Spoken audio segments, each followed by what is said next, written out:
Hi everyone, this is Cristina, author of the Confused Dudes book series. I'm here for you today with tips for creative writing. You can watch this video if you are a writer yourself, if you are a creative writer, or you want to delve a bit more into creative writing. Teachers, you can also show this to your students if they are doing a creative writing unit to get some ideas and inspiration. So the first slide says, write regularly, even when you may feel bored and unimaginative. Keep a journal and record anything and everything, how things look, smell, and sound. Jot down humorous, sad, or intriguing things that happen to you. Just write. Consider everything that you may record potentially valuable. And this is a quote I had read years ago in a book called Creative Writing Forms and Techniques. Professional writers are the real misers of the world. They waste nothing. Like magpies, they are crazy collectors. They hoard scraps of conversation, wisecracks, bits of odd information, pieces of description, curious combinations of words, everything. And I think that quote is great. And we'll talk about, as the presentation continues, that the great thing about being an artist, whether it's artwork or writing or a musician, is that you never know what ideas around you actually could turn into your next masterpiece. Something that I definitely would encourage writers and creative writers, even any type of creative pursuit, someone who's interested in art or music, I think having a journal, someplace where you can record your thoughts, is extremely essential. So you can take a look at this slide for some ideas for your journal, decorating it, giving it a personal touch, the types of things that you can put in your journal, from little doodles or sketches, observing the outdoors and writing what you see, dreams, maybe waking up from a really interesting dream, jotting that down. You never know when you're in a creative field, you never know what ideas are going to end up being useful and blossom into something that's amazing. I'll show you guys a few of my journals. I have had tons and tons and tons of journals. I've loved to write since I was a little girl in elementary school. This is one that my friends had bought me. It says A Thought a Day, 5-year memory book. Here's one. This is your typical lock and key kind of diary type of journal. I used this when I was younger. This is another journal, and like I said, I have a box of them in my basement that are filled up. This is another journal with just a really cool cover if you want to find a cover that inspires you. However, my very, very favorite thing to write in is your regular old marble notebook. I love marble notebooks, and I really love these that are thin and bendable. I'll post a link at the bottom of the video for purchasing them on Amazon. And these are great because you can, like, if you have a purse, you can stick it in there. They're really easy to carry with you.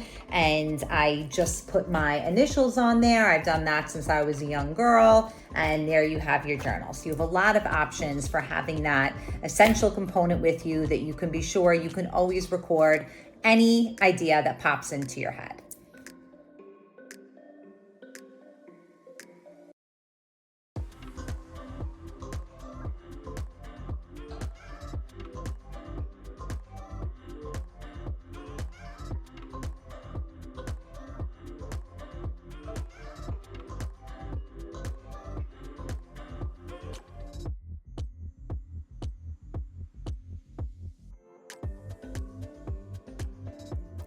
The more you write, ideas will absolutely pop into your mind like magic, just like you might practice a sport or cooking or music, and you just naturally get better at it, or you have more ideas. You'll find as a writer, I guarantee it, the more you write, if you keep yourself on a schedule of writing every day or jotting down ideas daily, you will find that ideas just pop into your head like magic.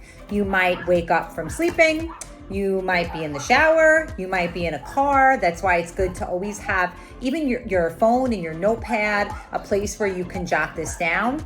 If you don't want to carry your journal with you everywhere, at least carry a small notepad or index card and a writing utensil. That way, no matter where you are, when an idea appears in your mind, you'll be prepared.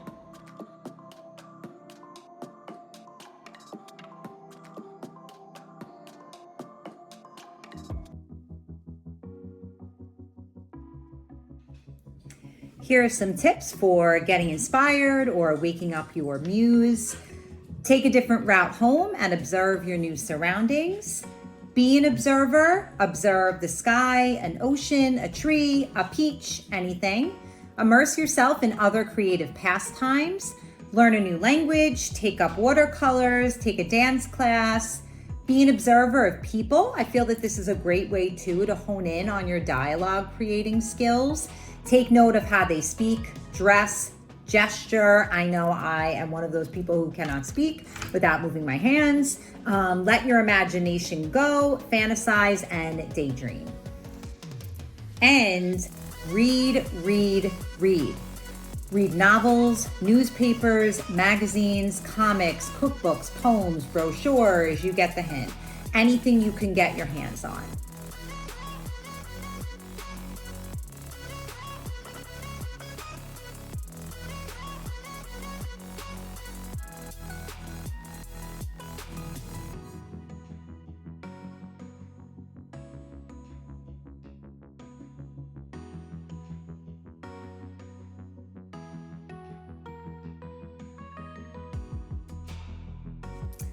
When to write. Experiment with different times, which may best suit you for writing. While your goal should be to write periodically throughout the day in your journal, you also should establish a set time for writing.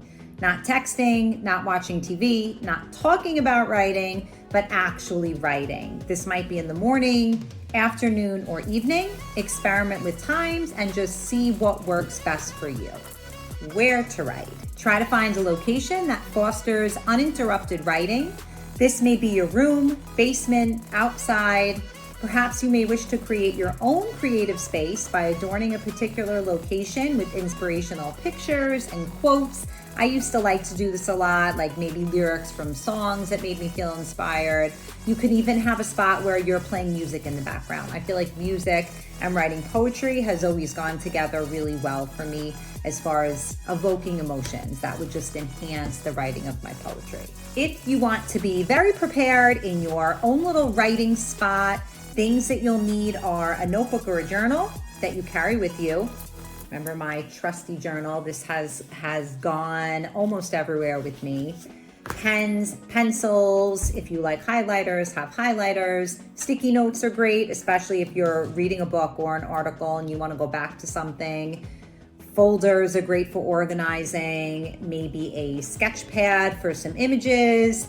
I know we can use our phones now to search all of this up, but I used to use a dictionary, a thesaurus, rhyming dictionaries. The great thing is now you can have digital copies of those, but definitely take advantage of them.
So what are you waiting for? Take out your journal, purchase that journal, or take that journal out of your dresser that has just been collecting dust and you haven't written in. And if you are serious about being a writer, get started now. Remember, talking about writing, thinking about writing is not actually writing. I'm Cristina, author of the Confused Dudes book series. Thank you so much for tuning in. Please hit subscribe for more tips for writers as well as creative read-alouds. Thank you so much. Have a great day and stay spooky.